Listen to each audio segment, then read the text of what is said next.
Okay, this is an answer for two questions. One question is, what should you do when horses lift their legs up when you want to touch them? Touch their leg or hind legs, or behind them, touch the hind legs or the front legs. They move away and lift their legs up away from you. What should you do in this situation? That is the first question. The second question is how to make the horse move when you move and stop when you stop. And move him backwards if you want. So I will answer the first question first. The first question is touching the horse in the hind legs or in the front legs also. What should you do when he lifts his legs away from you or tries to run away when you are trying to touch his leg and lift it up? First of all, you should know that it's a natural thing, as we said before. Any new thing to the horse means scary. And scary things mean just run away. So, in the first time you touch the leg or try to lift the leg up, he will run away. That's normal with me, with you, with anyone else. Good reaction from the rider, the horse will keep getting better. Bad reaction from the rider, the horse will keep getting worse. So, the first thing we always talk about, he is not to be blamed. The blame is on you or on me or on someone else, not on the horse. So, if it's the first time you do it, it's normal. He will try to run away, like everything else. If horses see something new, they run. If horses smell something new, they run. If horses feel something new, they will run. They feel new looks, new sounds, new smells, and new feelings, new touch. So if you touch the horse or lift his leg for the first time, of course he will try to run away by kicking or by bucking or by trying to run away by moving his neck or head to the other side, to the opposite direction, and just run away. So what he will do when you touch him is normal with everyone. Your reaction will decide the future. So good reaction will lead to a good reaction by the horse. Bad reaction will lead to a bad reaction by the horse. Now you see most horsemen or horse people leave the horse with his mother in the paddock. When they are separated, the mother and the foal or the filly, they leave her alone or with other foals and fillies in big paddocks. Then when he's ready for breaking or starting or riding, they bring the horse and they use stupid strength, stupid power. So of course the horse will be terrified. He will be scared. Like, you have no relationship with me at all, and now you want to totally control me. Are you serious? No way.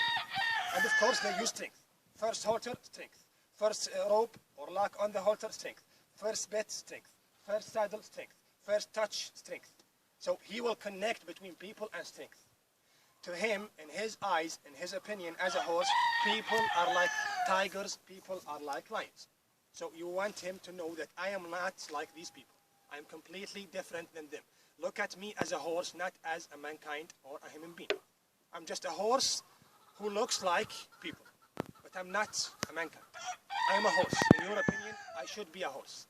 I mean, think about it. If you are a horse and you see another horse who looks like people, he is special compared to other horses. That's why good horses who are trained in a good way by you, when you come to the stable or to the barn or whatever, when they see you, they keep looking at you in a weird way. Like, why is that? In my opinion, they are looking at a horse walking like people. And that is special. Like, you are, in their opinion, in their eyes, you are a special horse, not a mankind or a human being. So this is the bottom line. This is the major or the big goal or achievement that you should look for. I want horses to look at me, to see me as a horse. If you do that, that is natural horsemanship. That is the right thing to do. That is the best horsemanship or best ways of riding. So my idea is to let him know that I am like other horses. Like in the jungle, in the wilderness, when horses touch him and bite him on his legs, he will not lift it up. He will not run away. But when lions and tigers bite him on his legs, he will run away. So if he looks at you as a lion, he will run away from you. But if he looks at you as a horse, he will not run away from you. So what I want him to know in his brain, in his mind, in his opinion, as a horse, I am a horse. If he looks at you and sees you as a horse, he will not run away. So it's really simple. Make the horse believe and think that you're a horse, and everything will be solved. The future of your horsemanship, the future of your riding will be very nice and good and right. So when you first touch him for the first time, just reaction. His reaction should be right and good. Do not use strength. And touch him in the scary area. As we said before, you touch him or he touches the scary thing. The reaction did not hurt me.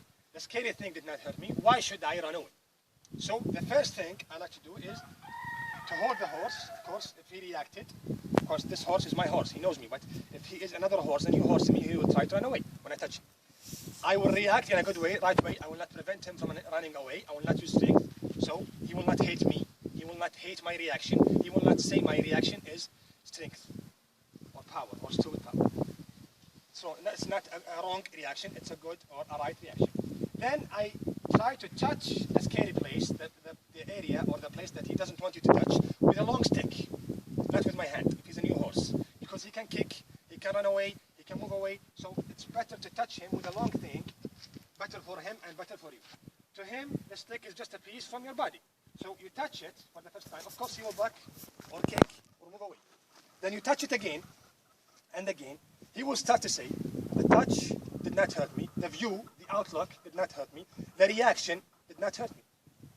He will start to move closer and stop lifting his head or leg up or away from you. Now, when you are comfortable with the horse, you feel that he's ready, move closer with your body, but still touch him with the stick. When you are comfortable and you think that he's ready, start to touch him with your hand. So when you touch him with your hand and your reaction is okay and your hand is okay, you start to lift his leg. Of course, when you lift his leg for the first time, he might try to kick you or run away again. The same thing, do not hit him, do not use strength. Let him know that I did not use strength with my hand, the one that is holding you, and the hand that is holding your leg. With time, he will say, when you lift my leg up or lift my hand, you call it front leg, we call it hand, which is these two, we call it hands. You can call it front legs and you can call it hands. If you lift it up and did not hurt him, he will say, it's okay, I trust this guy. There is something very important that you should know about lifting the legs or the hand legs or the hands or whatever you want to call them, front legs or back legs. When you lift it up, the horse is losing his balance. To him, in his nature, he's losing his balance. Like if you lift your left leg up like that, to balance yourself, you move your right hand to the right side. You do not do that. You will fall down. You move your right hand to the right side to balance. So the horse, when you lift his left hand or front leg or lift his hind legs, the left one or the left side, he will move his neck and head to the right side to balance himself. So it's normal. Immediately he will do that and kick you to balance himself. Some people will say why. It's very simple. With people, if you lose your balance, so what? What will happen? I will fall down, nothing will happen to me. The ground is not, or the floor or the ground is not too strong or too heavy or whatever. It's okay, nothing will happen to me. But with horses, losing your balance means you will fall down. And if you fall down, lions and tigers can eat you. So always think like a horse, not like a man, because they cannot think like you.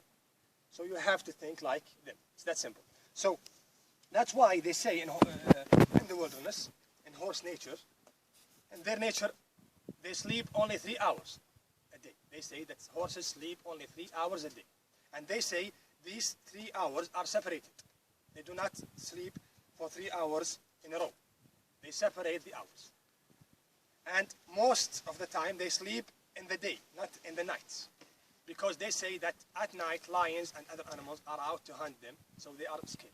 That's why horses sleep when they are standing up. They can sit down and relax, but they will never sleep on the floor, on the ground. If they want to sleep, they stand up. They sleep standing up so that they can run away if something attacks them. So he relaxes by sitting down, but sleeps while he's standing up. He sleeps for 3 hours, as they say, separated hours, so that he will not be eaten by other animals. So it's very simple. Losing my balance to me as a horse means I will fall down, and falling down means I am dead.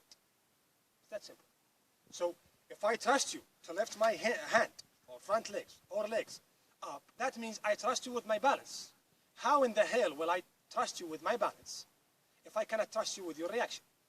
So to make the horse trust you with his balance, to lift his leg or front legs up and he will not do anything, it's very simple. Your reaction must be right and good and okay. Of course, some horses will give you what you want even if you used a wrong way of riding, but with limits, as we said before. Like right now, I will give it to you. Tomorrow, I will say, no way. So the good result means you get the same result at all situations. all places, especially in dangerous, scary places. But if you get a result or a good result in a place like that, then you get a different or a completely different result in other places, scary places. That means the horse did not and does not trust you. If he trusts me, he will trust me in every situation, every place. So it's that simple. To make the horse trust you with his balance, you must be worthy of it. You must be good enough for it. How can you be good enough for it? It's very simple. Your reaction must be always good and right no matter what. And he will keep getting better and better and better. So again, do not blame the horse, blame yourself. The second question, which is, how do you move the horse with you? And when you stop, he stops. And when you move at him, he will move back. To answer that question, you have two answers. The first answer is when horses do it by themselves. Or by themselves. You are walking, and the horse is walking with you, and you stopped, and he wanted to stop. That's nothing special. There's nothing special about it. Because if there is something scary or dangerous, he will just run away and leave you alone. So if he did it by himself, and you did not control him or train him for it, and he did not do it for you, there is nothing special about it. It's special when he did it for you, because he trusts you. When do horses do it for you? It's very simple. When you are a real horseman, who rides in a true horsemanship way, a good or a right way of riding. If you do that, horses will start, as we said before, see you and think that you are a horse. They see you as a horse, they think that you are a horse, in their opinion that you are a horse. So horses in the jungle, in the wilderness, can control other horses by stopping. And if they stop, other horses might stop. If they move, other horses will stop. If they move at the other horses will move back. So you become a horse, and you do what horses do. How do you do that? You do it with good ways of riding. When you do it, the horse must walk when you are walking, stop when you are stopping, and move back when you are moving back. With the halter, with the rope on the halter, with the rope on the nose, with the rope on the mouth, with the bit, alone in the paddock, you must get the same results. If you have different results in different situations, different places, that means the horse did it, and he did not do it for you. He just did it because he's in a good mood. And that's a problem. That means when he is afraid and scared, he will just run away. As we said before, dogs will always protect you when they are afraid. And they are scared, they will do the best thing for you, their owner. The same goes for other animals like dogs. But horses, when they are afraid, it's very simple. They will just run away. That's why if you go inside a paddock with a mare and she has her foal or filly, she might try to protect her foal or filly from you as a man or whatever. But if a lion's attack, she will just run away and leave her child, her filly or her foal. If she was thinking like you, as people, you will fight back. Horses never fight back. They just run away. Unless you force them to fight back, which is putting them in a small place. If horses cannot run away, they will attack. And when they attack, they are very dangerous. But their first reaction all the time is running away and not running at you or attacking you. So it's very simple.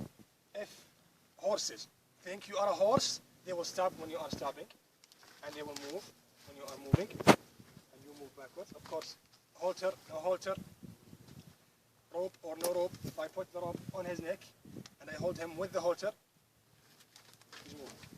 If I move at him with the halter, so it's very simple. You should get the same result, all the horses, in all situations, all places, scary places or not, dangerous places or not. If you did that and get the same result in all places, that means you are a true horseman. Your way of riding is right and good, and it cannot be wrong. As I said before, horsemen cannot be wrong. Of course, some are better than others, but when I say they cannot be wrong compared to the wrong ways of riding, that means they are not doing something really wrong. Maybe there is something better, okay, but I did not do something wrong or very wrong.